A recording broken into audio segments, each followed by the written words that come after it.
Well, I'm Stephen Sakellarios, and I am thought to be crazy. No, by some people, I think. Um, I have a master's in counseling, which I got graduated in 1982. Never used it professionally for a variety of reasons. Things happened in my life at that time. Um, and I got interested in photography, and at some point I got into video production. So around 1990, I got into video. So a friend of mine lent me his video camera, and I'd been doing photography. And I said, "Well, this is photography with sound and motion." And I just fell in love with it. And um, Kitty Davy told me keep it as a hobby, and I didn't. And of course, it was a financial disaster, but it led to something. So in around 1997. I was freelancing, but I wasn't getting anywhere because I couldn't get enough time on the expensive equipment. I'd get one job with expensive gear and maybe not screw it up, but I really wasn't competent with it. And then it'd be another month before I'd ever get on it again. And I said, I can't get good at this if I can't get on the equipment. So I said, I'm going to just start my own company. But I didn't have enough money to get good equipment, so I had to do everything on the cheap. But still, I started my own little company. My idea originally was I was going to do demo tapes for artists, which I should have stuck with. And I called it Gold Thread Video Productions, which has a metaphysical meaning. But I tried to go commercial, and somebody talked me out of changing the name. So here I am with this woo-woo sounding name trying to compete with big commercial video production companies in Atlanta, And I did amazingly well considering that what I was trying to do was impossible. Basically, you can't compete with these multi-million-dollar guys. I mean, one of the places, Crawford Post Productions, they had their own chef. I can't, with my little beat-up car and my little camera, I can't compete with the guys that have a chef. But anyway, I did know that people that were artists that tried to go commercial, they could lose touch with their creative, abilities and their creative edge. And it could get dulled. So I said, I want to have a creative project that runs parallel with my business so that I don't lose that. And one morning I woke up and I said, this is going to be a documentary about reincarnation. It was like it was planted in my mind while I was asleep, and I woke up, that's what I'm going to do. And I started talking to people, and everybody I talked to had a paranormal experience that they didn't share. It was the darndest thing. And, you'd be sitting in a group of people and three of them would have an experience, and they'd open up when they realized what I was trying to do. And then the last straw was I had a little office, and there was a guy that cleaned the offices, and he was an old gentleman, and he wore his Navy hat with the name of his ship that he'd served on, and he was a kind of a tough character, And he talked to me in the usual kind of gruff way, about his military service and stuff. And then I guess he knew what I was into. I don't know, maybe he didn't. I don't understand how he knew this. But at the end of the conversation, he changed completely, and he told me a story. And the story was that he was sitting on the back porch at night when his mother died, and he saw her spirit over the field out the back porch. And after he told me that story, that was it. I never saw him again. He left. That was like the thing that he had to deliver, he delivered, and then that was it. It was gone. But I said, if that guy has a story, everybody has got a story. So I started working on this documentary. It took me 5 years. I only had $1,300, and it came out pretty well. It was distributed to universities through a Films Media Group, and one PBS, I wrote to all the PBS stations, in the country, and one of them took it in Denver. They're now defunct, which hopefully it wasn't me, did them in, but they did broadcast it 2003. So, of course, I had to do a lot of research for this documentary. When I started, I had the background from Baba and from Eastern mysticism about reincarnation, but I didn't know there was research being done on this thing. And I learned about the current researchers and Dr. Ian Stevenson and his colleagues and Carol Bowman and people that had their own case that they'd studied, like Captain Robert Snow was the head of homicide investigation for the city of Indianapolis. And on a dare, he had gone to get a hypnotic regression. He didn't believe in it. And he had these very powerful immersion experiences, like he's there and he's walking around in these past lives. And one of them was a painter. And he tried to disprove it with his detective skills, and he ended up proving it. He tried his best to disprove it. So I knew about all these cases, and I also knew about Peter Ramster in Australia, and he used hypnosis. And I knew about all the different ways to tackle a proposed reincarnation case. And I also, years ago, had a psychic reading with a woman named Patricia Kobler in Atlanta, and I was convinced she was genuine. And she had told me about a past life of my own as a woman, a young woman in the west coast of the United States, probably 1930s, it sounded like, somewhere in there. And I've since found a lot about that lifetime, but I can't confirm it. I can't find that historical person. I know how she died, I know everything about her, but I can't nail it. But nonetheless, that's what I was looking for. I was online and I said, I want to find names of female writers, anything that looks familiar, that rings a bell. So I'm looking through these, and one name rings a bell. And whether I had come across her in the past, I don't know, because this is Miami, Florida. If I'd been in New England, yeah, okay, you would have heard of her, but she was a New England writer. Her name was Sarah Orne Jewett, and she was like the later part of the 1800s, and she was a writer, and she was connected with, like, a number of women writers, upcoming women writers were connected with John Greenleaf Whittier, the poet. He had like a circle of people that he was, mentoring, and she was one of them. And I got on that website and I said, this is familiar. I know this. And it wasn't just the name of the person. It was like, I know the whole thing is familiar, and I wasn't her. I'm sure I wasn't her. And this is, I'm looking for 1930. This is 1880 or something. And I said, but this is definitely, there's something here. So one of the guys who was in my documentary is named Jeff Keane, and I knew him, and I wrote to him, and he had a weird psychic ability where synchronicities would just happen around him. And I'll give a couple of those just for the heck of it. There was one lady I was trying to interview. She had been a student of Arthur Ford, medium Arthur Ford, and she had established a psychic school for psychics in the Blue Ridge Mountains. I don't remember her name.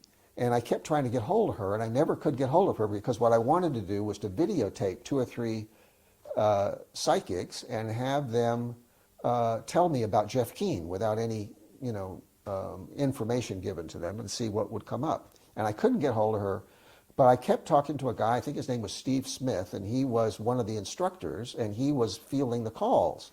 And after the 3rd or 4th, he was into technology and, media and stuff. So finally he said, well, why do you want to talk to her? And although I shouldn't have, from the scientific point of view, I told him, what I was trying to do, and it had to do with Jeff Keane, that he thought he had been General John B. Gordon in the Civil War, a Southern general. And Steve says, oh, John B. Gordon, that was my great-great-uncle. So he's actually related to the guy, So I got them together. We toured the capital of Atlanta, the state capital, where John B. Gordon had been governor after the Civil War. And Steve Smith, at the end of it, I've got it all on tape, he says, it was an honor to meet you, he said. So he was convinced, see. So that was one of the coincidences. The other one was I met Jeff at the Antietam battlefield. Jeff had gone on a tour, Civil War tour, with Civil War enthusiasts. And they didn't know anything about his past life, but he was there because he had a memory from the Antietam battlefield, a real powerful flashback. And so we're standing, I don't know, maybe we're 20 feet away from the entrance to the motel, something like that. And we're talking about, and I would love to remember his name, my ancestor, Biddle. I know the last name was Biddle. Anyway, and somebody right next to the door stops. There's like an older man and a younger man, and they stop and they look at me and they walk over and say, did you say, the guy's name? I said, yeah, that's our relative. So they were also related to this same guy who hadn't even fought in the battle, and so like one of them called my mom and they caught up and had a nice conversation and everything, but what are the chances, I mean, these things would happen around Jeff. So I said, well, Jeff has this ability, and if I call him and show him this website, maybe he can tell me what it is. What is it that I'm recognizing here? This was about a month after I had gotten on that website. So Jeff emails me back pretty quick, and he says, I went through it and I found the page that has all of Sarah Orne Jewett's social circle. And way down at the bottom of the page is this guy, Matthew Franklin Whittier, the brother of poet John Greenleaf Whittier, and he looks like you. He must have done a little bit of research on him, says, well, he was a humorist. I'm betting this was you. And I looked at that, And all it has on it was his name, his birth and death dates, that he was a brother to John Greenleaf Whittier, and where the image came from, what book. And I said, that's me. And I looked into the eyes, and I said, I'm looking into my own eyes. That's me. That was the experience I had. So I said, well, I better, try to find out about this guy. So there's a little bit in a biography of John Greenleaf Whittier, the life and letters of John Greenleaf Whittier. The opening chapters talk about John Greenleaf Whittier's boyhood, and of course there's something about his brother in there. And I did get a hit on that, actually, and that was that it talked about the oxen, that the oxen were like pets, and they were very intelligent, and there was stories about, I think that somebody in the house was arguing, and one of the oxen poked his head through the window as if, why are you doing that, and then there was another one where the oxen was running down this hill, and the boys were sitting, and he wasn't going to be able to stop. He would have killed them, so he jumped over them. The oxen were that intelligent. But the hit I got was when Matthew wasn't there later on, they sold them to where they could have been slaughtered or something. In other words, and he wasn't there to stop it, and the family sold them for slaughter or something. I felt this very strong resentment. Well, years later, I found out they were sold at general auction where they could have been bought for slaughter, and Matthew wasn't there, So, there's little things like that can be verified. So anyway, I got that book, and I got a full-length biography that was written by a student. So it was a student thesis, and that was the only full-length biography on this guy. It hadn't been published, and I read that, and I Xeroxed it even though I wasn't supposed to. Wasn't allowed to do that, but I did. And I didn't really research too much more. There was a couple biographies of John Greenleaf Whittier that I read and kind of got some idea, but they really have a very poor opinion of him, Matthew. They paint him as like the black sheep of the Whittier family, who drank, and he was irresponsible, and he was constantly changing jobs, and he was constantly changing where he lived, and he would get into trouble, and John Greenleaf Whittier would have to bail him out. That was the way they paint him, and he wasn't much of a writer. There was one satirical series he wrote, and that's all he ever did. That's the way they view him, and they make fun of him now, And I thought, this isn't right. And of course I wouldn't. If I identified with him, I would have umbrage, but I still felt like this is way off. And then that was like 2005. And finally in 2009, I said, I'm going to get serious about this. I'm going to research this case, and I'm going to use all the methods that I had learned when I was doing my documentary, because I know how to prove a reincarnation case. What you need is you have to have memories, one way or another, impressions. They don't have to be cognitive, intellectual memories. They can be feelings, they can be emotions, they can be recognition. It's all grist for the mill, in my opinion. But you have to have them, you have to document them. They have to be things that are specific. There has to be enough details. They have to be unique. And they have to be something you couldn't ever possibly have seen anywhere. That's called cryptomnesia. It can't be something that's in a movie or in a book and you've forgotten about it and you think you're having a past life memory. So this was perfect for that, because it turned out there's a lot of information on this guy and it's all hidden.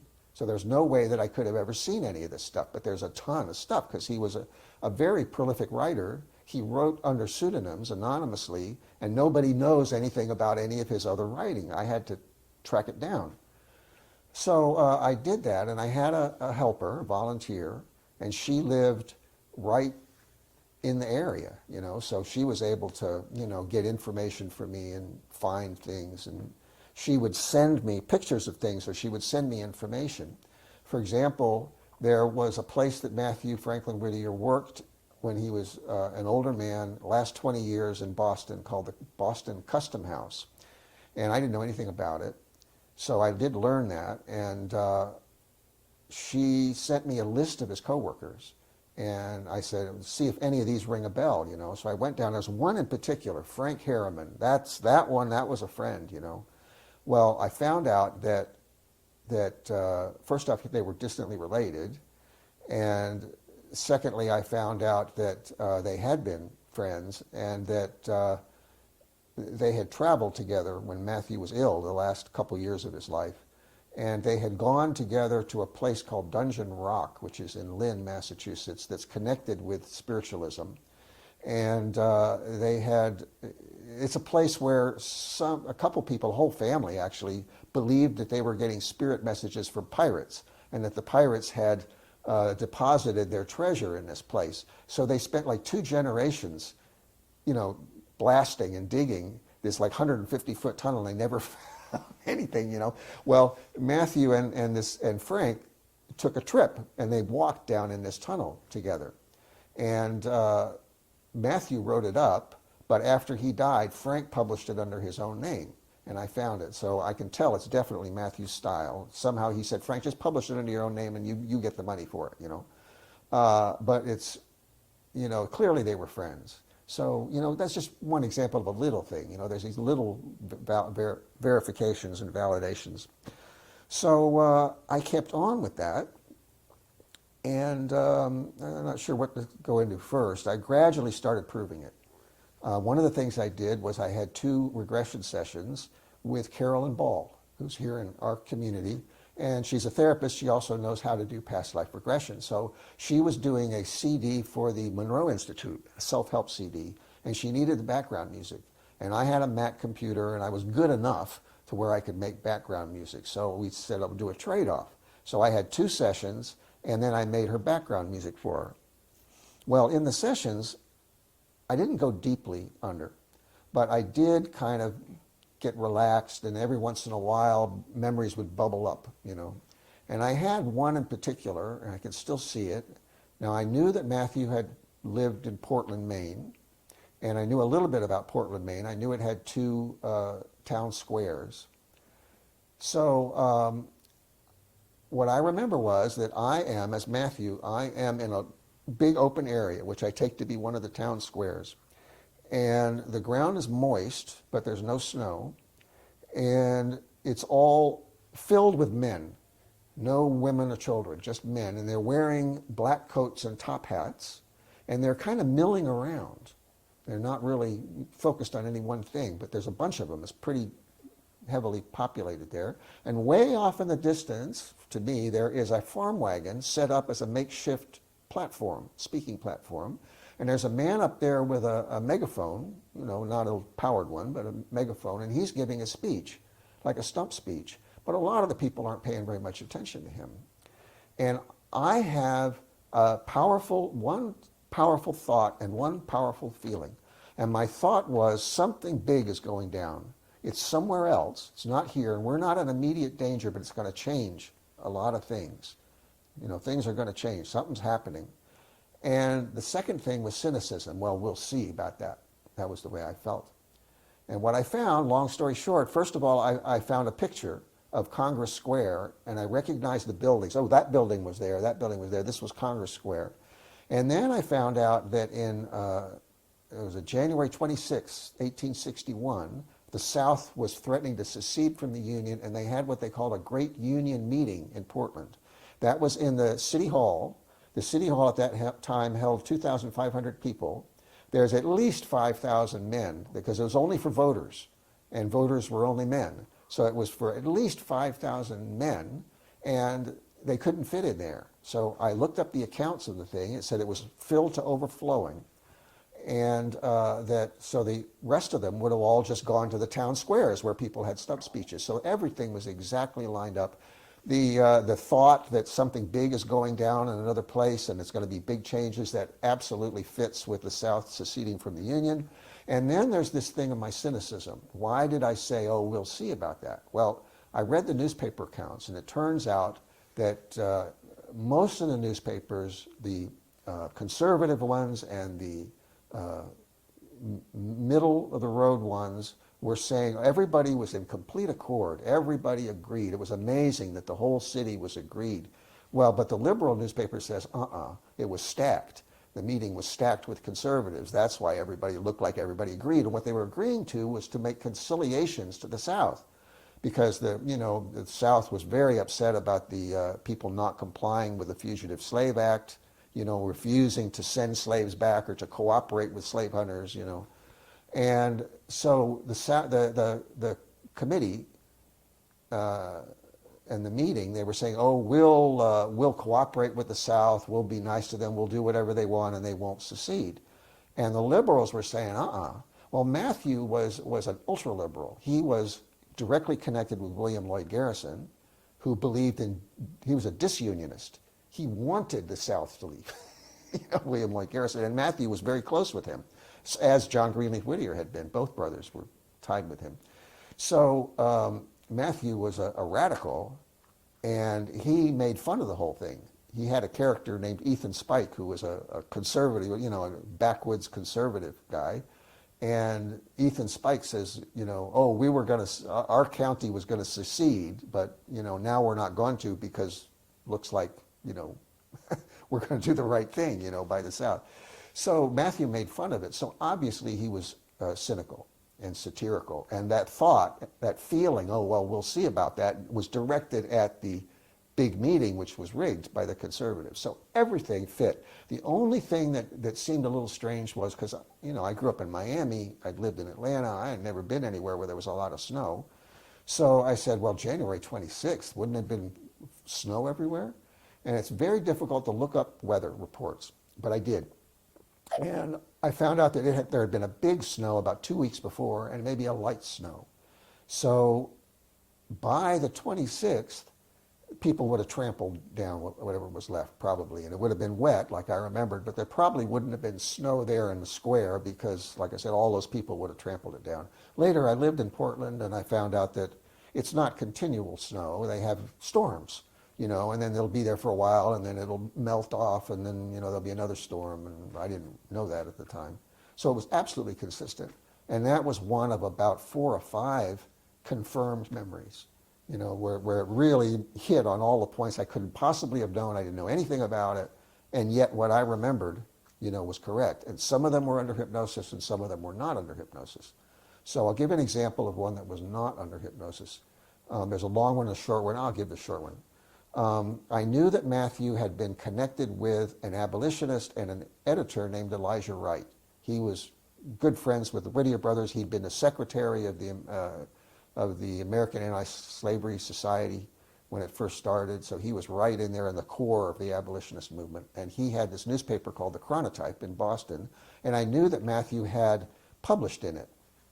So I was looking up information on it, and in the images on Google, I saw a thumbnail. And I said, I'm going to click on that. What is that? And it was a man in profile. And the description had said that he had edited for the Chronotype and toward the end of its run, around 1849. So I knew that much about him. And his name was George Bradburn, so I had his name. I knew that he was editing for the Chronotype. I didn't know anything else about him. So I've got the full-length picture up on the screen, and it's kind of like my experience with Mayor Baba in Fort Myers. It came alive. And he turned to me in my mind's eye, and a big smile broke out on his face. And I had a very distinct thought, and that was like a warm hearth on a cold day. That was my feeling about this guy, which turns out was an actual expression. It took me years to find it, but I finally found that was actually an expression. So I said, we were close. I felt this is a really close friend. This is like, best buddy. So there was a memorial, memorial written for him by his wife after he died, his wife Frances. And as I read down, I saw that he and John Greenleaf Whittier were close friends. And I said, well, that's not what I'm feeling. I'm not feeling like the friend of my brother. I'm feeling like this is my personal close friend. And I kept reading, and then I found he'd worked for 14 years in the Boston Custom House in the Naval Department, just like Matthew did. So it was a small group of men. For some reason, he wasn't on that list that I'd seen earlier, but he was right there. So, and they had a lot in common. They had been abolitionists. Matthew had sung his praises in a little review years ago. He was a Unitarian minister. He was a spiritualist. He had a satirical sense of humor. They had all these things in common, so they had to have been close friends. So it's about 98% proved, because I can't quite clinch it because I don't have correspondence that shows that they were best friends, but it's so close, and that was not hypnosis, So there was 3 or 4 more like that, which I won't go into, but enough to where I knew this is real. So now there's a couple other things came out of this. And when I started researching this in earnest, and I had these experiences under hypnosis, I learned about Matthew's first wife. And I felt like, well, this was his soulmate, you know. I mean, right away I felt like that. But there wasn't much about her, very little. You know, even her birth and death dates were kind of fuzzy, you know, in the historical record. I found that her mother was handsome and brilliant. She was a housewife. And I'm thinking to myself, it's not easy to go down in history as brilliant when you're a housewife in the early 1800s, you know. So she must have been something. And she had a bunch of brothers and sisters, and like 9 siblings. Her father was a marquis, an immigrant from Guadeloupe who had been loyal to the crown, and that his father, the grandfather, had a plantation. So this was slave money. And there was a slave uprising, and they'd escaped, right? So that was her background, upper class. And her mother was the local daughter of the innkeeper. So, you know, this marquis had married the innkeeper's daughter, basically. And that was the family. But I did find a sampler that they did. Well, usually you see a sampler, and it's kind of crisscross, and there might be A, B, C, D, and a couple of things. Well, this thing is a beautiful outdoor scene with all kinds of plants and flowers and rivers, and, you know, I mean, this is something. These ladies were sharp, you know what I'm saying? This was some brilliant young women. There was like, I think, 5 girls in the family. So this was a pretty remarkable young woman, I thought, and I started to learn about her name, Abigail Weld Poyen, when she was born, and she was apparently named after the doctor's wife, who was Abigail Weld. The other girls have French names, you know, Antoinette and Franchette and so on. Here we got Abigail. Well, Abby apparently didn't like her name, and one of the reasons she probably didn't like her name is an Abigail was an English wet nurse or an English, you know, servant, right? So I think she got teased. She was raised Catholic, she spoke French, and I gather that she was persecuted by the locals on a lot of different levels, you know, partly for being Catholic and partly for being French, and, you know. So I felt like, I wonder if she's trying to contact me, you know. And the way it started was I was doing this music for Carolyn Ball, and I did a sampler for her, you know, about 6 or 7 different things, and it's mostly space music. So one of them was a little different, though. One of them was like a lilting, sad little French tune, at least I would think of it in hindsight, and Abby was French. And I was showing these things to Carolyn, and she wanted them simplified. And she says, well, I don't like any of these. I don't like that one. I don't like that one. She says, I like that one. She liked this French one. She says, but I want to simplify it. I want to take out this and take out this part. And I got very huffy about it, very defensive. And I said, no, you can't have that one. That's a message from my soulmate in the astral world. And I'd never thought about it before in my life. It just came blurting out of me. And I said, you can't have that. And I thought, whoa, you know, where'd that come from? So I said, all right, well, what I'll do is I will get a psychic reading. And there's another psychic that I had a reading from named Candace Zellner. She worked out of the Phoenix and Dragon bookstore in Atlanta, Georgia. And I had had readings with her before. I remember one of the readings I had with her, you know, I had one with Jeff Keane, and she nailed a bunch of stuff about Jeff Keane. Very interesting. And not the general lifetime, a more recent one, because he had given me, I put the camera on and I let it run. I didn't edit anything. So right after her invocation, she says, immediately, Jeff, I see you on a battlefield with a gun and so on. She says, and boy, do I feel like it's France, she says. You know, I've got this now. And he had given me a manuscript about this lifetime before we started taping, and I had not shown it to anybody. I had she had his name and his birth date is all she knew about him. The guy's sitting here and she didn't know anything about him. She says, you were, you know, and she described the lifetime in the manuscript that he had given to me, right? So I knew she's genuine. Okay, this lady is real. So I wrote to her and I said, I'd like to get a reading. And she wrote back and she says, no, I won't do it because you have an attached spirit and looking at you is like looking in a funhouse mirror, all distorted. And I said, you know, whoa, you know, okay. So I wrote her back and I explained. I didn't want to tell her anything, but I explained, well, I'm trying to contact my past life wife. I think I said the 1900s. And, you know, she's trying to contact me and I've been researching this past life. So she said, okay. Now I understand. And I think what she saw was that the reason, the distortion was that I'm actually living, kind of hopping back and forth and melding two lifetimes together. And that's like sometimes I'm Matthew and sometimes I'm myself. And, you know, at least on a subconscious level, it gets very intertwined. And Abby is trying to contact me, so that's your attached spirit that she's seeing. So she says, okay, I'll read you. And we set up a time, which is 2 o'clock in the afternoon on March 10th, 2010, which is my anniversary date. And Candace calls me and she says, I almost called you an hour earlier because I've been getting bombarded with images for an hour, you know, and which means Abby really wanted to see me. And my feeling was that she had this is her chance. You know, she'd been trying to contact me, and I'm just, you know, you just don't think that, I mean, I've been looking for my soulmate my whole life and stumbling into all kinds of awful relationships thinking, now I found her, you know, now I found her, and it wasn't. And I would project onto this person that they were my soulmate and start acting like that way to them, which is off-putting, you know, if it's not really your soulmate. So she'd been having to watch all this, you know, and trying to help me.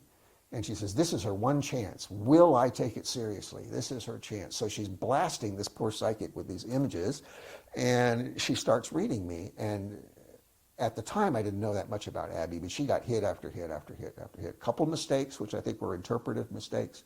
Like, for example, she said, I see you out in nature, and you're reading black market metaphysical books. And she says, and she thought that Matthew was teaching Abby. It was actually the other way around. I found Abby was tutoring him. But she said when somebody would be coming, she would quick hide the book under her dress, you know. But they were black market metaphysical books. Well, this is right now, because I found out she did tutor him. She was an occultist and a mystic. She was a, you know, well versed in esoteric things. She was trying to teach Matthew. At first, he was a skeptic. You know, he would actually make fun of the stuff, you know, but apparently she was psychic herself and she was trying to teach him these things. So it was all the way down the line, all this stuff was correct, hit after hit after hit, which I've written a paper about that. Then I had another reading with another psychic who was a psychic artist, and he got Matthew's name at the end. You know, he says, I hear M, Matthew Methuen, and he kind of trailed off with the last thing he said. And I said, would you repeat that? Because I was taking notes. He said it exactly the same way, like he was embarrassed to say the last thing, or he wasn't sure he was hearing it right. He says, Matthew Methuen. And I wrote it down as Methuen, you know, I don't know what that was. Well, long story short, I found out that they had lived in the town of Methuen, which was very near where they grew up, for 2-3 months after their first child died, 2 months. And so he was correct to tie Matthew with Methuen, but nobody would know that. I didn't know it. None of the historians know it. It took me years to prove it, you know, to find it. I found it in a story, you know, where he'd written what looks like a silly story, but actually the gist of the story is that after their son died, son Joseph, who was 11 months old, they accepted an invitation from his second cousin, Richard Whittier, to live in his farmhouse in Methuen, Massachusetts. That's still standing. It's a stone farmhouse. It became the Tenney Gate House, and now it's the headquarters for the local historical society. I've been there, and there's 2 bedrooms, a big one and a little one. When I got in the little one, I was all by myself, so I recorded. It hit me like a ton of bricks. We were here, you know. But that psychic had no way to know. And the thing is that he himself worked out of Swampscott, which is not too terribly far away. It's kind of in that same area. And when he heard Methuen, because there's only one town named Methuen in the whole United States, when he heard that, he says, no, it's no way, you know, because, I mean, he lives like 50 miles away or something, you know. So that's why he didn't want to say it, because he assumed it couldn't possibly be true. I'm sure that's what it was. So anyway, so Abby and I connected, and I started trying to contact her, and she started teaching me how to communicate. And the first thing she did was to teach me to just hold my hand limp. And then the ring finger down, this finger down is yes, up is no, and the middle finger down is like it's the wrong question, or I can't answer that question because you haven't really answered it properly, or there's something else, you know. And it was pretty reliable, but mainly we had prompting. yes and no, because this is yes.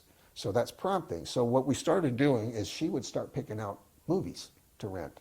We go to the rental store, Blockbusters at the time, or online. It was the crossover between Netflix and Blockbusters. So I could choose things online, or I could go to the library.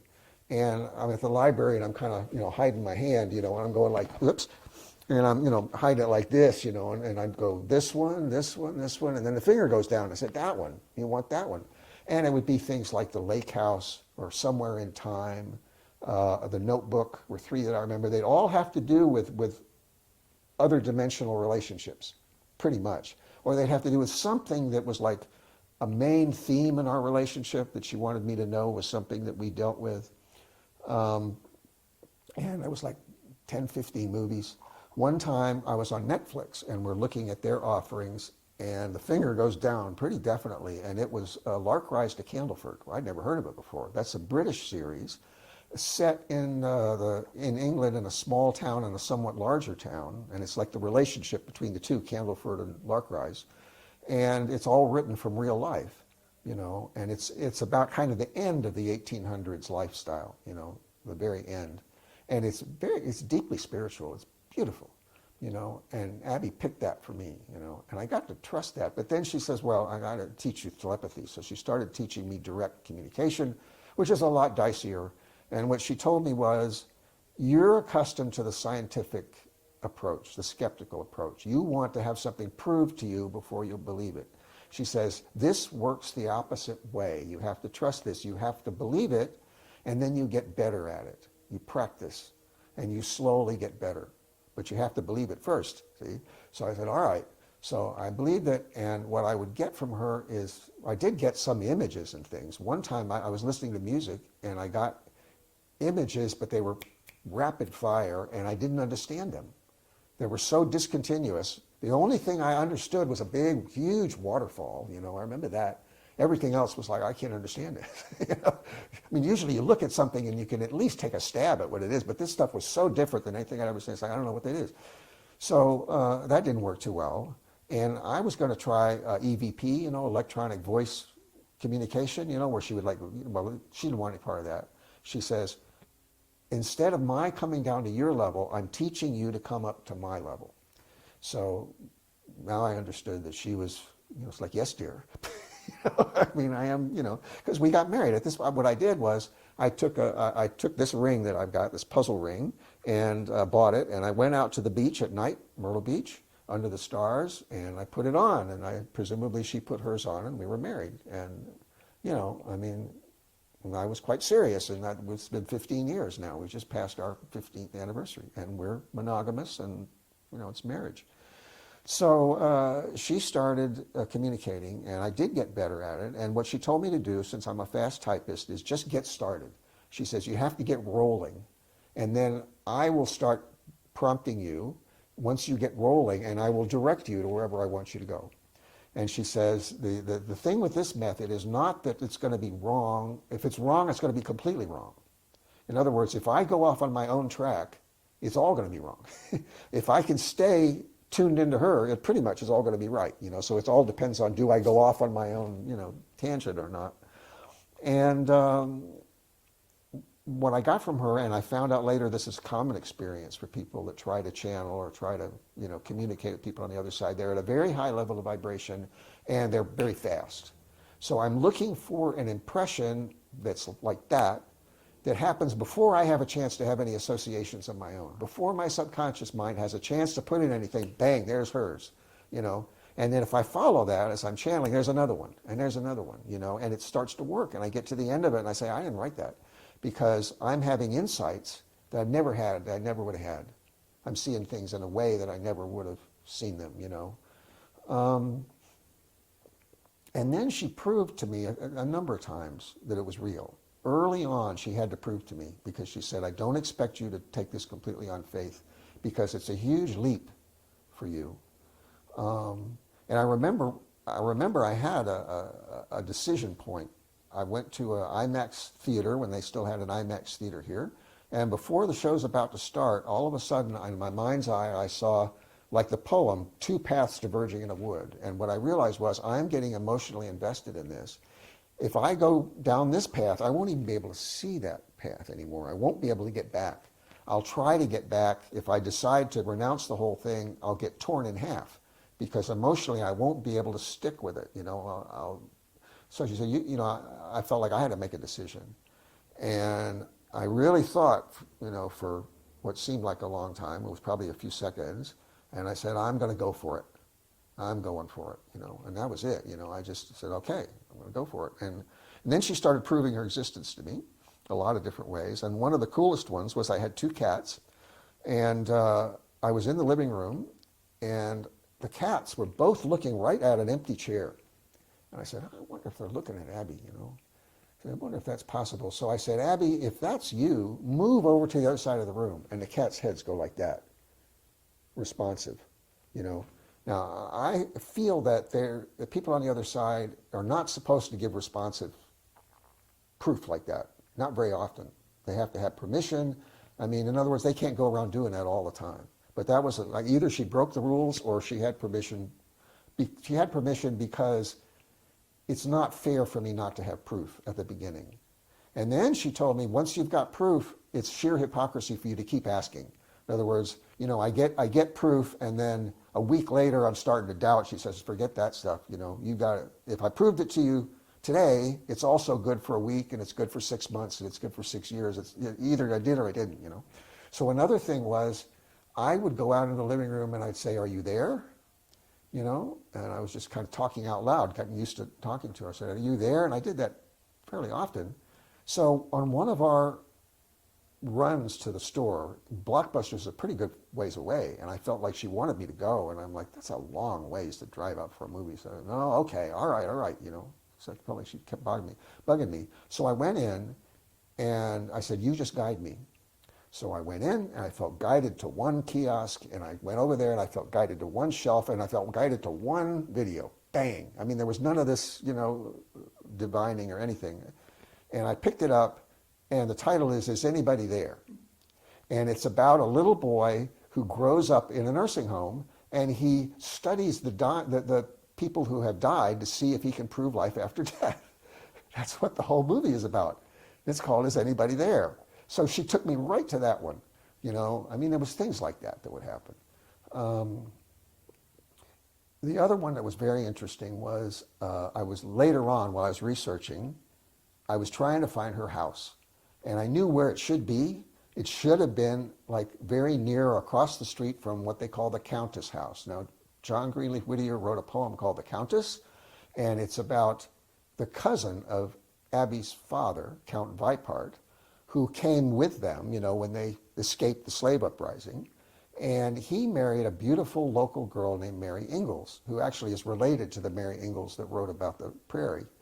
But he married this Mary Ingalls, and Mary's mother had consumption, TB, and she had caught it and died after a year. So it was a very tragic, sad story. So John Greenleaf Whittier wrote about this. And their house is called the Countess House, and it's right there in Rocks Village, East Haverhill, Massachusetts, on East Broadway. And I thought, well, I think Abby's house was across the street, but it's not there. So I didn't know what to do. I was kind of stymied. So my researcher went in, and she talked to the librarian at the Haverhill Public Library, who was very helpful, and found the history of it, that after it was sold in 1853, Abby's father died in 1850. In 1853, her mother went to live with one of the girls in Merrimack, and it was sold to, I think, a relative, and he didn't want to keep the house. So he had the house split. This house was, the 1700s part was the tavern, where Abby's mother had grown up, and the larger part was built about the same time as the Countess house, about 1805 or something, and they're in an L shape. So they split them in half, and they took the old part of the house and took it down by the Merrimack River, where it sits looking the river, and the larger half they moved up maybe half a mile. They pull these things with oxen, teams of oxen. They move houses. It's fascinating. So it was split, and the librarian found two old photographs of them after they were moved, And they were done years later when they were kind of dilapidated, you know, but there's a picture of the 1700s and the 1800s one. And so we had it, but one of the, and my researcher took a picture of them, you know, but one of them was a little blurred, which was kind of disappointing to me. And then about 2 weeks later, I felt like Abby said, I want you, just like with the picking out the DVD, I want you to do everything I say. Just follow my prompting. So I felt, get online, get on eBay, and put in the name of my town, Rocks Village, which I'd never done before. You can do it now, Rocks Village, hardly anything there. I mean, you know, there's one postcard, you know, you might find the postcard looking over the Merrimack River at the covered bridge, you know, but basically there's nothing. So there's 3 pictures there, photographs of the old houses, and 2 of them were Abby's, and they're for sale, and I bought them. So, you know, I don't know, I thought about that, and I said, that's an unbelievable coincidence, and I thought, well, let's suppose that the librarian had gotten into the folder. I'm always skeptical, you know. Let's suppose the librarian had looked in that folder and saw duplicates. And she says, we don't need these, we can sell these on eBay, or we can just sell them. And that's why those particular photographs ended up 2 weeks or a couple weeks later on eBay. So there's that, you know, there's a normal explanation why they might possibly have shown up, because she got into the folder, saw there was duplicates. But still, for Abby to tell me, you know, go do this, there they are, you know. So it's pretty strong evidence. So I continued that relationship until today, and when we first got together, first of all, I ran into somebody who had the same kind of relationship in the Baba community, whom I won't name, but there was somebody else doing this. And then I found out, like online, I found four other couples. So it's not that unusual. There are people out there who are continuing their relationship, especially soulmates can do it. I think soulmates really are the ones that can do this. Abby's pretty specific about soulmates, that they can do things that other people aren't going to be able to pull off, and that's one of them. And then I was doing gateway duty at the center. This is like the first week after we got together. So I went to the center, and there's Nan Wicker, and she was reading a book on reincarnation. And I didn't tell her anything about Abby, but she starts telling me about one of her relatives, Laura Husinger or something like that. And she was engaged to the 28th governor of Pennsylvania, Pinchot. Gerard, I think it is. Anyway, Pinchot is the last name, Pinchot. And after she died, after Laura died, he maintained this kind of relationship with her for like 16 years. And this is a relative of Nan Wicker's, and Nan is telling me this story out of the blue, you know. So I'm like, well, that's an interesting synchronicity too, you know. So these kind of things kept happening. So I went into the lagoon cabin, and I went in, as I believed, with Abby. And now other people, I didn't know at the time, but other people have gotten messages from Baba, you know, like telepathic, you know. I didn't know that was a thing back in the day. But we did get messages, and one of them was, by loving her, you are loving me. And that was to put my mind at ease that people said, oh, that's anti-Baba, you're being distracted from Mayor Baba. No. In a lagoon cabin, he says, by loving her, you are loving me. And then he said, never doubt her. And I didn't realize that jealousy was a big issue between the two of us in the 19th century. It turned out later it was an issue. So he preempted that. He gave me the, which way to go with this. If you're feeling, uncertain about this, I'm telling you, never doubt her. And then I heard him tell her something, and that was, this fellow will never betray you. And he put it that way, and it amused me to hear him referring to me, third person, this fellow will never betray you. It's so beautiful, And then what I feel like Abby told me, and this I can't verify, but she knew of Mayor Baba. Everybody knew of him, but she's associated him with God. There's lots of people associated with God, But there's apparently a center on the astral plane. In other words, there's a reflection, like this center is a reflection of the higher one and so on, as above, so below. So there is a center. And she said she went on the center and she met Elizabeth. This is what she told me. And they have similar backgrounds because they both came from wealthy families. So they didn't talk about Meher Baba or religion. They talked about their backgrounds, and they just kind of shot the breeze, for like 10 minutes. And then Elizabeth said, you can come on the center. And other people have told me that's the way she was. I didn't know that, but they tell me that's the way Elizabeth was. She would just kind of be assessing you as she was, talking to you. Say, okay, you can come on the center, So,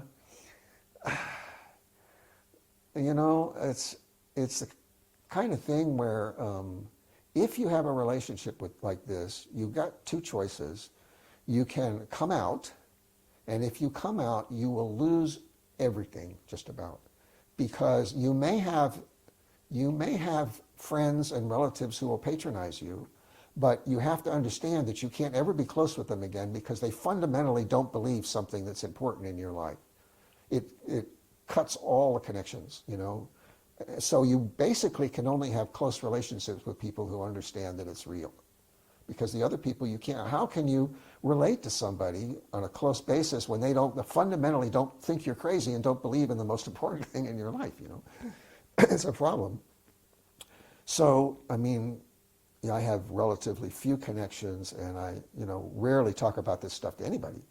Occasionally I'll get asked.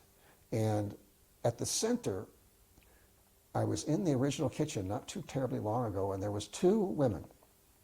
And one of them was quite new to Baba, and one of them was somewhat new, I think. I don't know. I didn't ask. I didn't think about it, And they're asking me questions, and they're asking me these pointed questions. Well, back in 1973, I made the promise that I would stay strictly honest. And that was before Meher Baba. It actually started with Stephen Gaskin, who was the LSD guru, that started the farm. Well, he's a pretty cool guy. And one of the things he said is, the truth will get you high. He said. He also said, I've been to pig stickings and rice boilings had better vibes. I thought that was the most concise statement of vegetarianism that I'd ever heard, So he says, the truth will get you high. And I said, I like that. I'm going to start doing that. And I carried it right on into my discipleship with Meher Baba, which happened about a year later. And I've done it ever since, I'm at the original kitchen, and she starts asking me questions. Well, my policy has always been, I'm not going to volunteer any of this stuff. But if somebody asks me point blank, then I have to tell them. Well, they started asking me point blank, what's the ring? Are you married? Who is she? And, so I started telling them. And I started explaining. And it was like the whole situation was waiting for me to hit the keyword, And I started telling them about the psychic readings. And the other lady lights up. Oh, I believe in psychics. And that was it. It was like Baba wanted them to feel comfortable at home and wanted them to feel tied into something they believed. He does that all the time over there. I gave tours, and it would happen all the time. One time, I was giving a tour with a young woman, or she was part of the group, and she was totally into some very obscure avant-garde artist who I'd never heard of. Kind of wild stuff, but she was totally, and she was like a, kind of goth sort of, I don't know, she was kind of an alternative looking person. And somebody came up and they were totally into that same artist. 1 in a million. You wouldn't even find somebody in the whole city that's into that person, no less a Baba lover who happens to be there at exactly the right time. And they hit it off and they're talking about this person, what are the chances? And another time this lady was German. I don't know any German, but we get to the gateway and there's Astrid and they start talking in German, And that happened several times. So this situation was just another case. This lady needed to hear that somebody was, oh, I'm into psychics, and that was it. And she was connected, So, yeah, occasionally it'll come up, but very, very rarely. And what she's told me, and I get these, in the telepathy, I don't consider it 100%, because sometimes I can go off on my own tangent.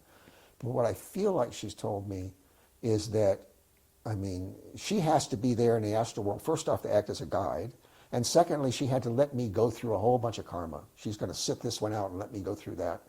And then once we connect, then she can act as the guide, and the two of us can work together. And she said that in the future, we'll come back together, we'll get married very early because we'll fall in love very early. Our parents will approve, but they will say, we have to teach you how to be married. So they'll allow us to marry very young, like 13 or something, but then we have to have classes. They have to teach us how you do that. And then when we grow up, we'll suddenly be saddled with some organization. And we'll be so busy that we'll barely have any time to get together. We'll end up having to like make love in the closet, 15 minutes or something, and we'll be very, very just like overwhelmed with the responsibilities of this organization. But that our childhood will be totally free and, beautiful. Now, is that true or not? I don't know. I don't know when this would be. It sounds like it's after the crisis, and when people are hungry for knowledge, and that there will be not enough workers in the field, for the harvest, basically, in Jesus' term, that there'll be this huge harvest of souls that are hungry for knowledge and not enough people to teach, so that we'll be in that, Now, there's a whole other part of this thing that I haven't even gotten to, and that is that as I started researching, trying to prove the reincarnation case, I realized that Matthew and Abby both had very august literary legacies, but that they had published entirely anonymously. All their stuff had been forgotten, and a lot of it had been stolen. A lot of it had been misattributed. Scholars don't know who did this, and they think, oh, maybe it's this guy, So Abby died at age 24, so she didn't have enough time to write a lot of stuff. I've found about 50 of hers. And what I would do is I go from one pseudonym to another, and one newspaper to another, and I identified their pseudonyms. And Abby, almost all her stuff is signed AP for her maiden initials, Abby Poyen. But as I have extrapolated, this is the way I think it went down. And all this is extrapolation in what she's told me, so I don't know for sure. But I gather that she was kind of a wild child in the sense that she was a genius, and she had no interest in the young men, the rich young men that her father would try to introduce to her. She had her heart set on Matthew, who was a poor farm boy. Her father would have none of it, see? So she would go out into the countryside and she would write poetry. And she had a beautiful singing voice, so she would sing, she would write poetry, she would commune with nature, she would even dance, free-form dance. She would do these things for Matthew, but she would do these things on her own. And she was persecuted by the local girls. So and I did remember one interesting thing. And I wrote it this way in a book. I wrote a novel about this called Twin Stars Descending. But what I remembered, or what she told me, was that she was coming home with a basket from having given some food to some needy neighbors, and a group of the local girls surrounded her, and some of these are big girls, and they're really threatening her. And Matthew, who was working on something, like helping to build a well or working in the field or something, he saw this off in the distance. So he came over there and he gave them a dressing down, told them, what would you've just come from church, what would your parents think, and so on. And then he took her, she's like 4 years younger, and he took her by the hand and he escorted her home. And of course, she never forgot that. He forgot it, but she never forgot that, that he rescued her like that. But anyway, I found all this literature. So to date, I've got well over 3,000 of Matthew Franklin Whittier's published works, including several novels, a bunch of poetry. She had this beautiful poetry, but she apparently, about age 14, her father was trying to send her to a finishing school in Paris. That's what he wanted to do, because she was wild, he needed to civilize her, see, he thought she was. And he wanted to prepare her so she could marry, and he was hoping to make some money, basically, by marrying her to a wealthy young man, see, that was the plan. He would say that he wanted her to marry in her class, but in the back of his mind, he wanted to beef up his coffers, and she couldn't accept that. Matthew could see it, but she couldn't. So Matthew's idea was, I will go to New York City, I will establish myself not only as a journalist, but also in the mercantile profession and trading, and I will come back wealthy enough to ask for her hand. Wouldn't have mattered. He didn't care.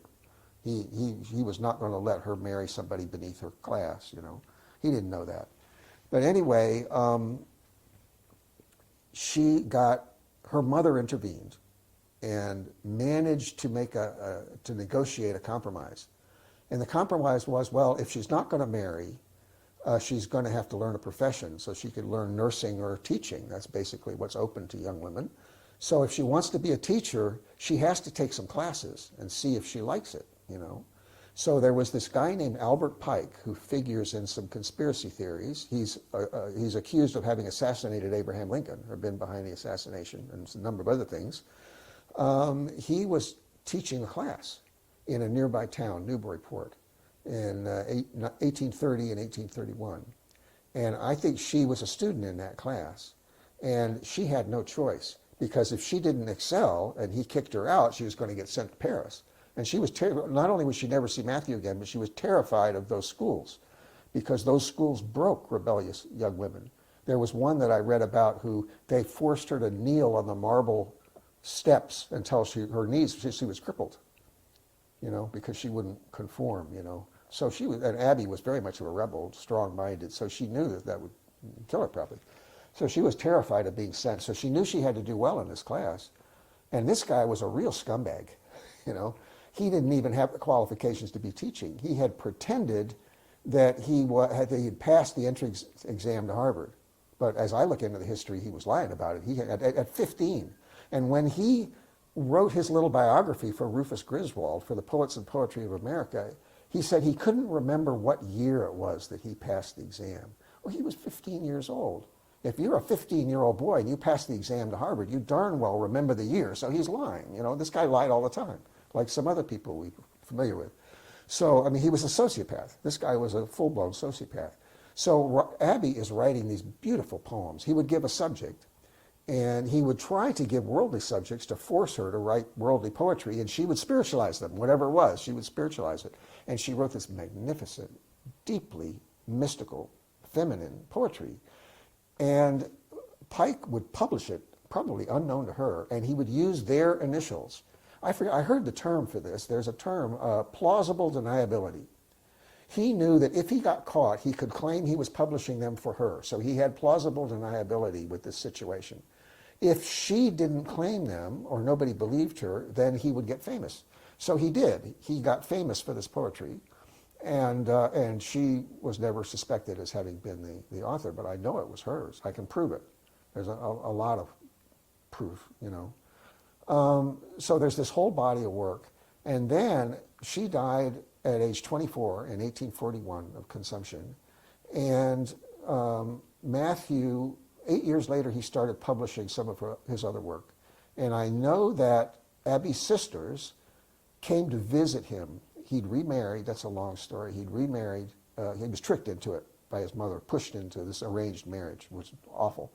But anyway, they came to visit, and I intuitively feel they told him something that changed his mind completely about why he had remarried. And what I think happened, I know that Matthew's mother was seeing psychics, but she was kind of just a dabbler. And I think that she either pretended the psychic told her, or she pretended that she communicated with Abby, and Abby wanted him to remarry, to marry this woman. And Matthew believed it and did it because Abby told him, you know, and it turned out that it was just, you know.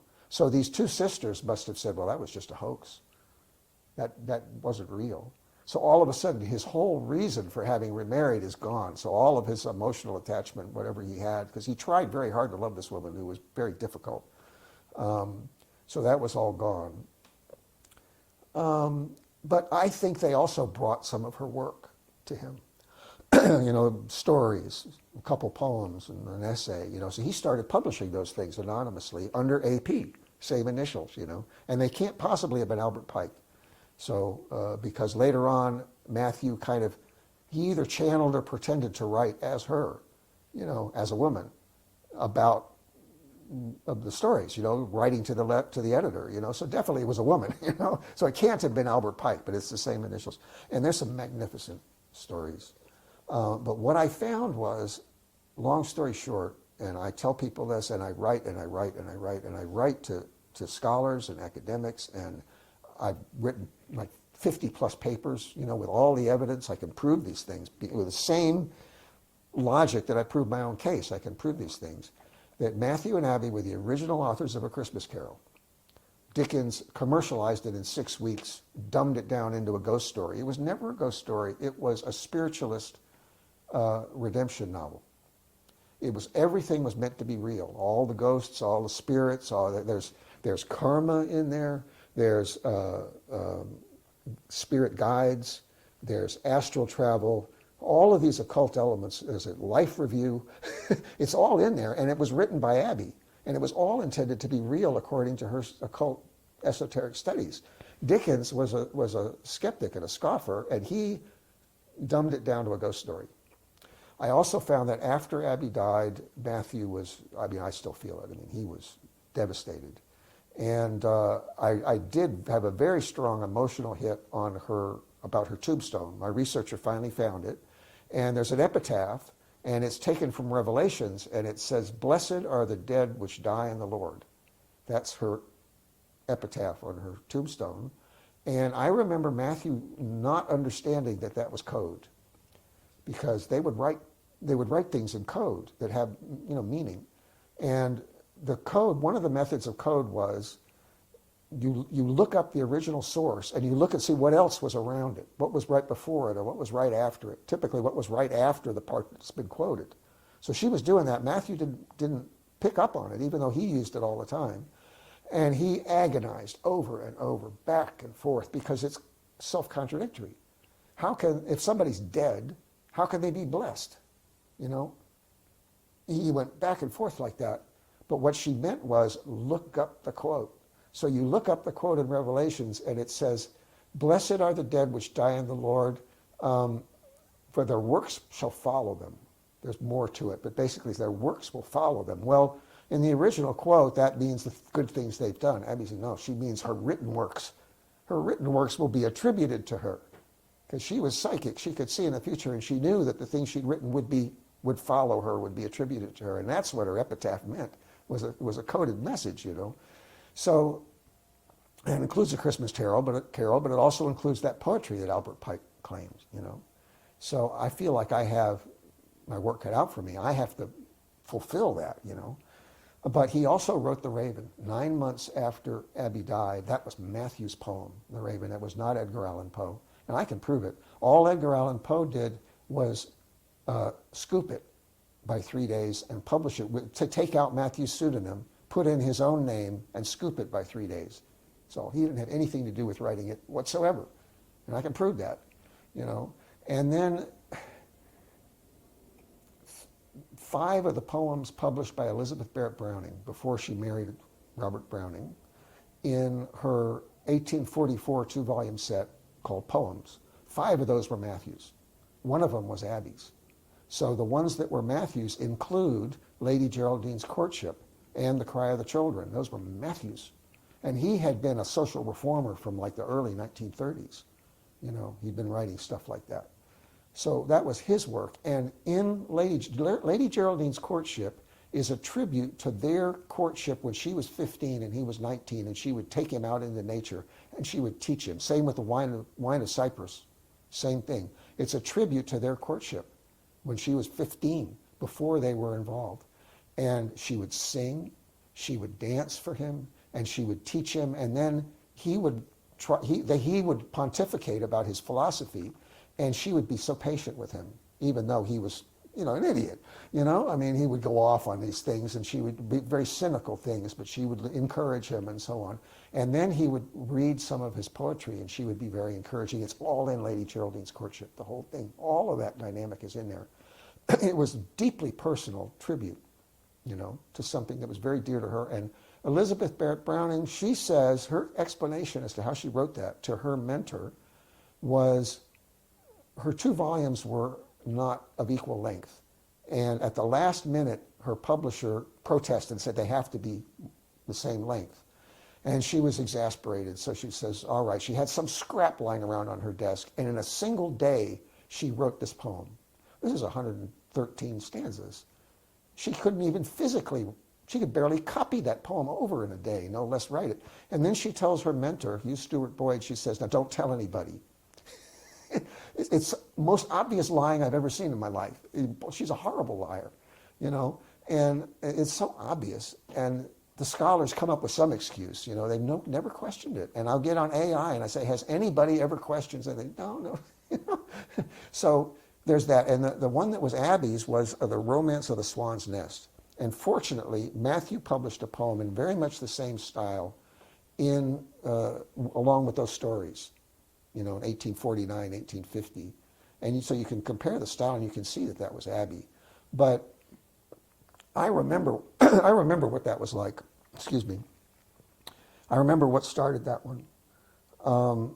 Abby found a bird's nest that had been trashed by the local boys. It wasn't rats like in Elizabeth Barrett Browning's, it was boys. And she was heartbroken, and Matthew was the one who understood. Nobody else, but Matthew had the same tender heart, and also, he wrote against cruelty to animals, and he understood exactly how she felt. So that bonded them, and so this was not a poem about an idealized girl's romance, which is what Elizabeth Barrett Browning turned it into. This was a real life event, and the way that it bonded her and Matthew because he understood. There's another one of these poems called A Child Asleep, and I remember where that came from. That apparently was sent to Elizabeth Barrett early, and what happened with that was that their little boy Joseph, who apparently was an advanced soul, he was sleeping. And they felt like he was in communion with the angels, so he was in a higher level of consciousness than they were. And some minister had come, or a priest or somebody, and they probably was skeptical of them. This priest probably was judgmental. And he says, would you like me to pray for your child? And they said, he should be praying for you, because he's in a much higher state than you are. That was what that poem was about. Elizabeth Barrett Browning published it twice. Once in 1840 under A Dream in Finden's Tableau. And she distorted the whole thing, turned it into a whole different moral and everything. And then she published it again in 1844 in this 2-volume set. And she changed it around again and gave it a whole different emphasis. And you can tell who was the real mystic and who was the phony mystic, because you can see where she added, her idea of ghosts is that they're, wispy things.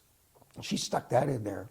But then you can see when Abby talks about, the angel that he's with and talking to, and, so on, you could see, oh, that's the mystic, to me. As somebody who has studied mysticism, you can definitely see which was which. So what I did, I took the authentic stanzas from the first 1840 printing, and I mixed them with the authentic stanzas in the 1844 printing, and took out all the phony ones. And now I've got basically the way the poem probably was originally written. It's much more powerful. Yeah. So the other people that stole from Matthew, Margaret Fuller, I'm sorry to say, was her father brought her up to be a philosopher. It was like an experiment. It was like a Pygmalion experiment. He was trying to see if he could artificially create a female literary genius. And he sort of kind of did, and he sort of kind of didn't. But what happened is that Matthew, before Abby died, when she was still healthy, he agreed to write the reviews for the Dial. And he signed with his middle initial, F, for Franklin, as he had done before. And all the reviews signed F. That's Matthew's work. None of that is Margaret Fuller's. And she hinted to a friend that they were hers. And when she hinted, she said, I wrote this, and I wrote this, and I wrote the pieces on critics. And she put it in plural. Well, there's only the one. It's the first piece in the entire Dial. And she was the editor, so she knew how many there were. So for her to say pieces on critics is very strange. But anyway, that was all Matthew. The first piece is called A Short Essay on Critics. Margaret Fuller had never worked as a critic in her life. So who is she to teach everybody about how to be a critic? But Matthew had, like for years. He'd been like 10 years and he'd done like 400 pieces. So anyway, that was all his. And Abby helped him with the first one or two. The first one, definitely, the first one or two. When she died, he couldn't write. But what he did, I can't remember, was like right after she died, I think there was nothing. And then the one after that, he pulled a 3-page dialogue. I think it was between a poet and a critic, and he pulled it from something he'd written 10 years ago. And I know that source, and I could go in there, and there's a dialogue almost the same. You know, he was signing Franklin Jr. back then, so he just pulled something that he'd done and put that in. And the next one he did was a dialogue between two characters. And what he did was he imagined that Abby was with him as she would have been helping him write, where he would bounce ideas off of her and she would argue with him, because apparently they debated a lot, you know. So he has that debate in imagination between himself and Abby as it would have been if she were still alive. So the only way he could write was to imagine her there debating with him. So that's what that one is about. Anyway, then in 1844, December of 1844, Margaret Fuller gets a job as the literary editor for the New York Tribune. And Matthew moves up there also, and he starts writing reviews and essays for it, and he signs with a signature he'd used back in 1829, which was a single star, asterisk. And that had a deep significance for him because Abby would say that they were twin stars. I can prove that. Later on he talks about that. So she believed that they were twin stars, and she might have pointed out where they were. There's actually a constellation that Matthew mentions, which is a double star. I forget where it is. And he would sign as the one star of the two, see. So he'd been using that signature since 1829. He signed 400 reviews in 1830 to 34 for the New York American, and that same signature that looked exactly the same in style and everything else. So he'd been using that for years, and he used it until 1873, you know, in very similar reviews, you know, in other newspapers. So Margaret Fuller died in 1850. Matthew kept right on using it. So we're talking, I think, 240 roughly reviews, and Margaret Fuller might have written maybe 5. But I can prove that she didn't write them all, because there's 2 instances in which it's just flat out objectively cannot be her.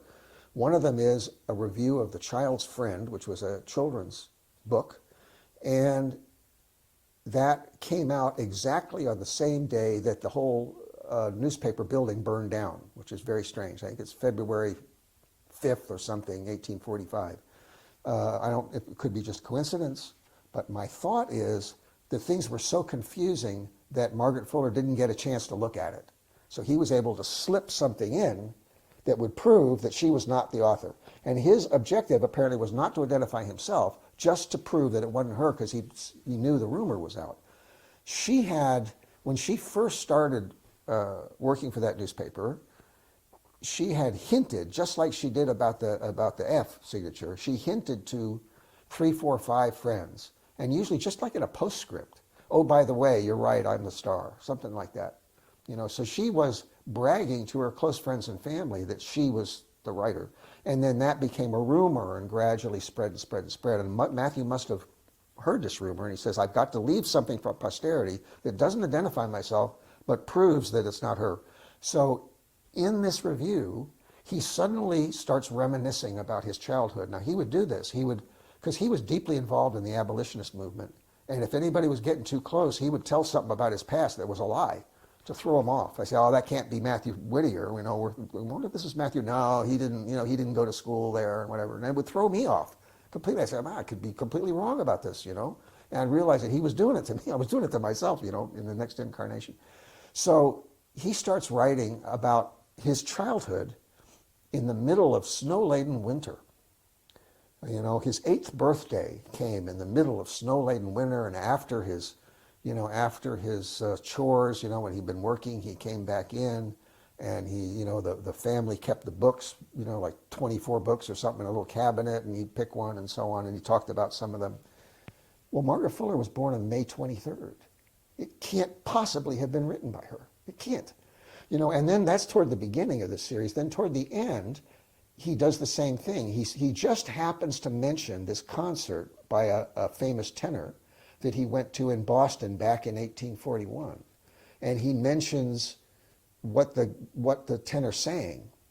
And he talks about how everybody got up and left before he was finished, and how he, didn't like that. He thought that was disrespectful and so on. Well, I looked up that concert, because you can look them up by the things he sang, and I wanted to see what did he sing last. Well, we've got the list of things that he sang, and it can only be this one. She wasn't in town. She wasn't in Boston. He was, but she wasn't. So it can't have been her. I mean, it's 98% proof, because in her diary she says, right before, she says, I'm going out of town for a couple days. So if she did what she said she was going to do, she says to be with men. I don't know what that means. She says, I'm going out to be with men, out of the city.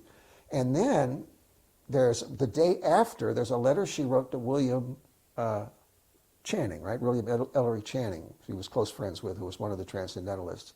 And whenever she had been to some concert or some event, she would always describe it. And she didn't say a word about this in that letter.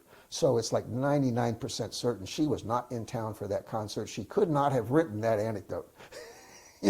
So I got two, and there's other ones in there, but those two are pretty rock solid. So, and none of the scholars will give me the time of day on this. They just don't want to hear it,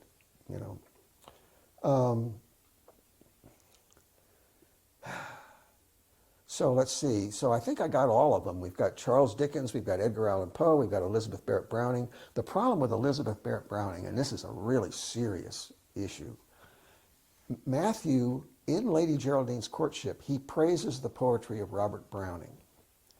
And this is one of the reasons that Robert Browning fell in love with her, because he thought she had praised his poetry. And he starts courting her, partly on the basis of her having waxed eloquent about his poetry, but it wasn't hers. She never told him. So she kept up this lie all the way through their marriage. He never knew that she had stolen that poetry. It's a real serious issue, because people hold up that marriage as an ideal, but it was based on a lie. So it's understandable that the scholars don't want to have anything to do with me. I mean, I'm just absolutely anathema. And their response to me, mostly 99% of them, is just to not respond, just to ignore me. But they read the papers. They read the papers I posted online, but they won't talk to me. How do you know? Because they don't answer. How do you know they read? They read them because I've got statistics on the papers. So they're posted on Academia EDU, and I've also got my own stats on my server, because I've got them posted on my server, and I've also got it posted on Academia EDU, and I get stats on both. So I can see how many hits. Now, they could have just looked at the first paragraph, and it'll still register as a hit, So I don't, and there's also other people that stole from Matthew who are not famous. There's a whole issue. There's like 11, 12, 20 people that plagiarized him, and some of those are known, literature. But so there's that, too. And I wrote a paper on one of those, and it's been seen by 11,000 something people, It's a 3-page paper. And it absolutely proves the case that this guy that claimed this book, so Matthew wrote several novels, but one of them in 1855 was it was kind of like, Uncle Tom's Cabin. It was kind of like Uncle Tom's Cabin. It was around the same time, but it apparently sold very well. And the first half of it was against alcohol abuse, temperance, and really went into, very hard hitting, what happened to his characters as a result of alcohol abuse. And then the second half is abolitionist, and about the Underground Railroad. And it's 241 pages long, I think. It's beautifully written. It has a beautiful dedication to Matthew's sister Elizabeth, who is well known and figures prominently in the Whittier legacy. And William Lloyd Garrison reviewed it. He published 2 pretty long excerpts in The Liberator, his newspaper, but he also said that he read that book at one sitting. 241 pages, and William Lloyd Garrison thought it was so good he read it at one sitting. So it had to have been influential. But this guy that had plagiarized from Matthew before, who was wealthy, who had inherited money, he figured out a trick to get his name attached to it. And what he did is he literally bought a publishing company in Boston, started selling the book through his publishing company and attached his name to it in the ads.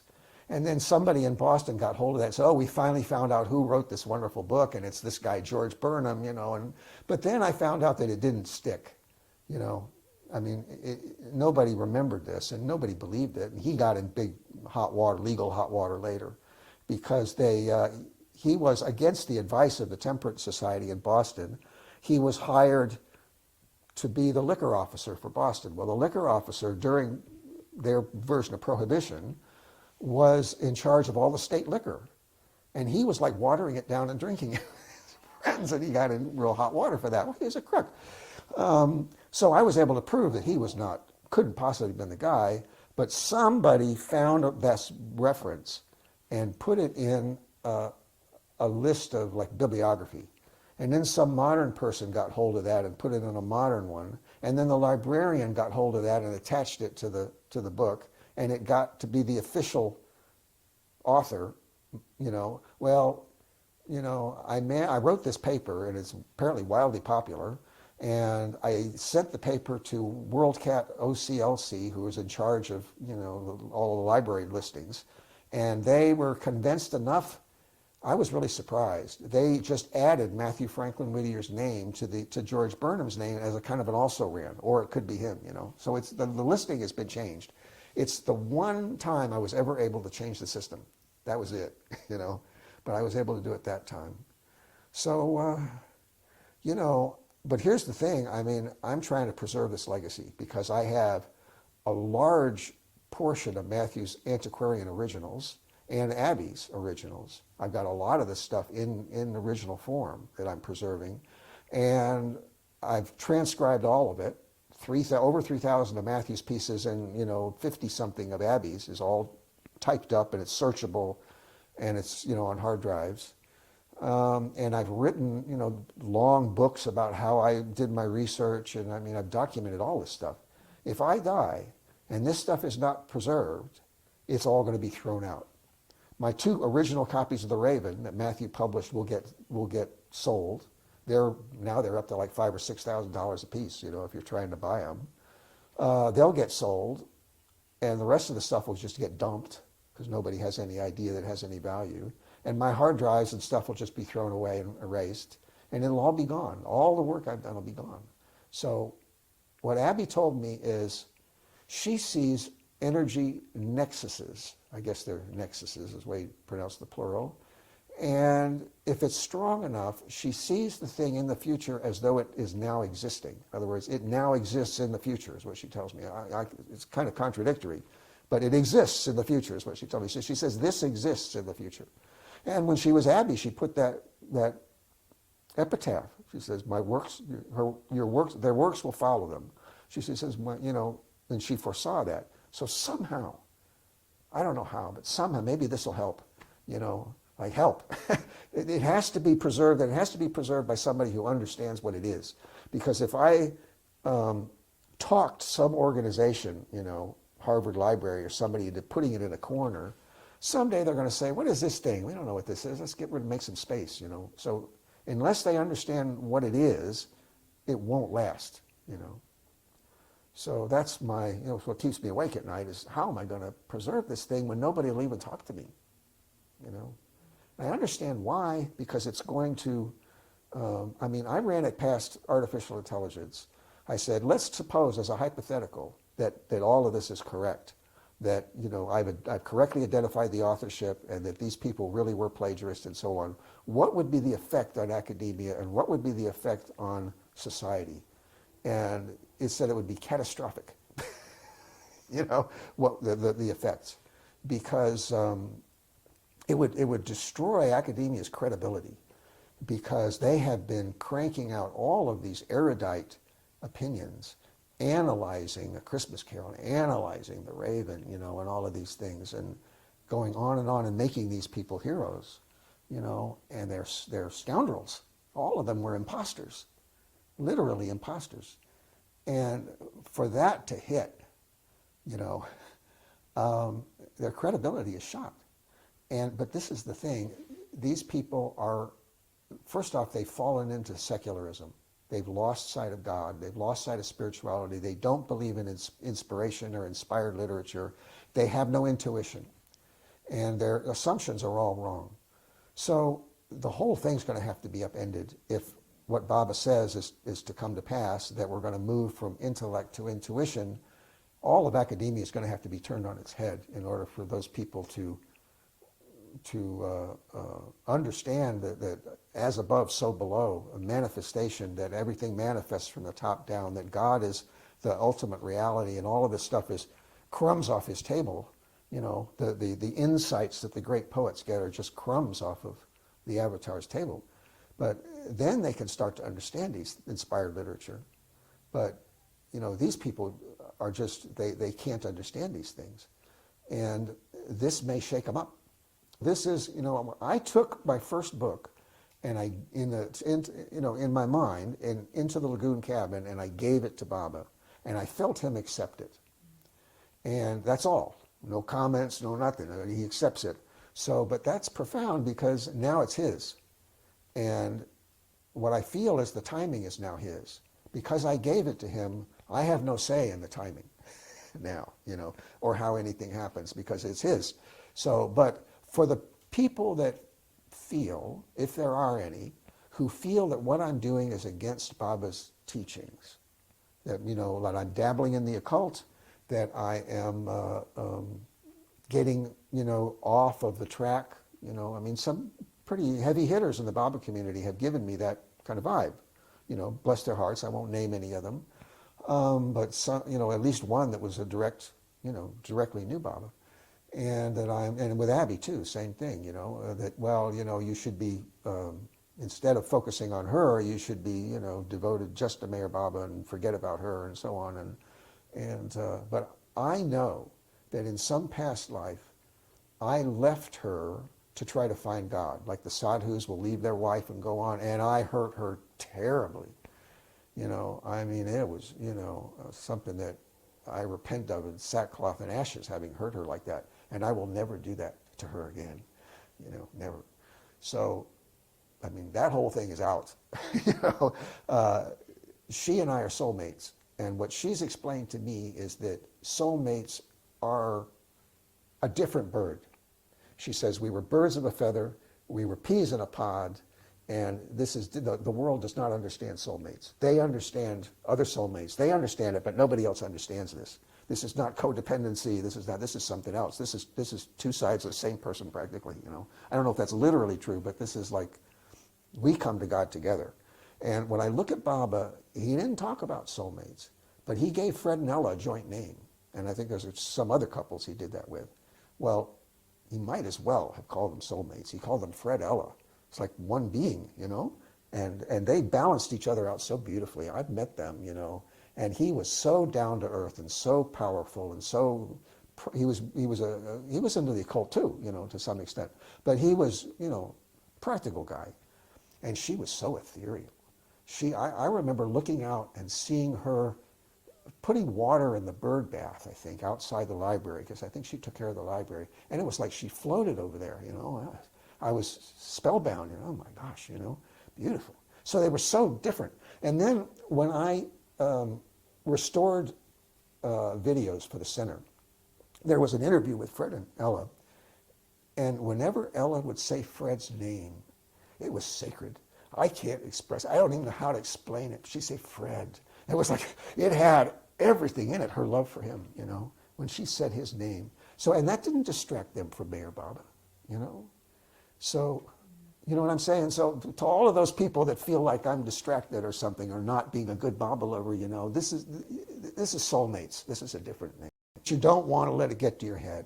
That's the danger, is the egotism. Oh, I can make a matchstick move on the table. I'm way better than anybody else, you know. And I have that in my past lives, because I've had dreams where suddenly I've got it back again, and I'm so glad to have this telekinesis back, and then I wake up and, oh, it was a dream, you know. So I've had that. But that's what happens. It goes to your head, you know, and you think you're a superior human being, which is, it's just cities, you know, it's nothing. See, what I have is all 100% I have Matthew's feelings. and I trust that. And I think everybody does. It's not just me. Everybody has all your feelings from your past life. You just don't believe it. And our culture tells us not to feel much of anything. Right. But we have it all the emotions and all the intuitions. And I know why Matthew did everything he did, because motivation is tied into this level. So I can look at something that Matthew did, and I know immediately what he was feeling and why he did it. And I may not remember intellectually being involved in that movement. I have a lot of writing, I've got a lot of research, but I know all the feelings. Like, for example, in my hypnotic regression, one of them, we talked about the fact that when I went down to the South, I would attend journalistic conventions down there, but I was acting as a spy. And I said that when I was doing that, I had to have some other reason for everything I did. In other words, if I was going to go visit Mr. Jones, I had to have some other, rational reason to have done that. Like everything had to have a reason. And she asked me, was it fun? And I immediately said, no, I was terrified the whole time. And I felt, that came right to me. So it was hard to remember the specifics, I remembered some room with a bunch of chandeliers and kind of fancy stuff. But the feeling immediately, I said, no, I was terrified. It was awful. Because any second, what they would do to you if they found out, kill you or tar and feather you or whatever, I read one very thick book that was, a textbook about that whole period. It was 800 pages, and I read the whole thing because I wanted a background, I wanted to get a background. So I got the background in it. But Matthew he would write travelogues, and he, I believe, was acting as a liaison. So it was too dangerous to write a letter to like William Lloyd Garrison or somebody, or Elijah Wright, and tell them that I connected with so-and-so, because the mail was confiscated. So he wrote this travelogue, and it was supposed to be just fun, and he would mention these towns or these people, and that was his way in a public travelogue of telling them that he had connected with such and such a person. And I was able to prove it pretty much, But, he would meet with these people, and, who knows what, well, one of them was Daniel Webster, that I know that he met with, But there was other people, like he met with Jenny Lind, who was a donor. She donated to the abolitionists, so apparently he met with her to get money, and it was reported that she donated $1,000. We're talking in 1850, so that's a lot of money, but that was probably Matthew that arranged that, so he had the connections, but not as himself. It was for the people he was working for. Yeah. He himself was just one of many workers, because there was a lot of people. We're talking from 1849 to 52, he did this work, because he apparently had a job as a traveling postal inspector, which gave him the excuse to go all around and meet people, and then he gave him the excuse to write this travelogue about the places he went to. It's a very entertaining travelogue. But he would meet, like Lewis Tappan, I think was his name, one of the abolitionists, and he talks about meeting him. And if I've got the right guy, this fellow built his own very eccentric house. So all he talks about is the house. He doesn't say anything about abolition or politics or anything. He just says, I visited with Mr. Tappan and got to see his incredible house and blah, blah, blah, But that tells them, okay, he made that connection, and that goes on like that. Yeah, it's fascinating stuff.